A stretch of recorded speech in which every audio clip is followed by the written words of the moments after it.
I know at one point they had demanded a trade, which isn't a, certainly part of any negotiation. Nothing wrong with that, even though it did appear to, I'm sure you knew it as well as I do, that he preferred to stay. I wanted to know because certainly the Yankees were one of the teams I think involved. Miami at one point. I'm sure there were many teams involved.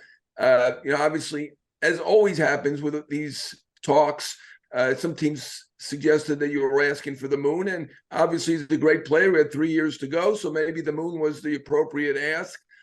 Did you ever come close to dealing him? Did anybody really step forward and give you something to think about? I wouldn't say we were ever particularly close, like over the course of really 3 years. He's a good player, obviously, and given the situation we were going through, it's not surprising that a lot of teams had interest, a lot of teams called. We did have conversations with a lot of teams over a period of time.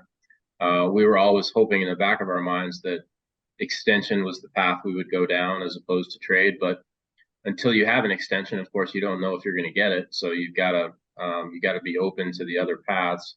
And so we remained open, but I don't think we ever got particularly close.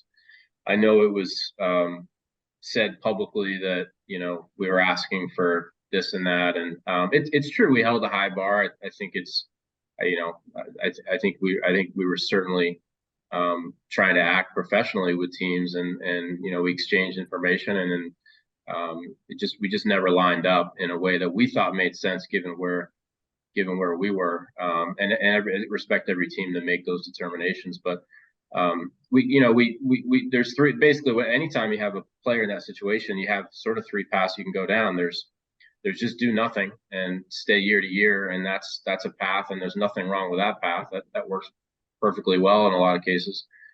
There's the trade path, and sometimes that makes sense if it lines up. And then there's the extension path, and we kept open to all three paths. But I've told people before. I've told Bryan repeatedly over time that our first choice was the extension path, and we were ultimately able to get there.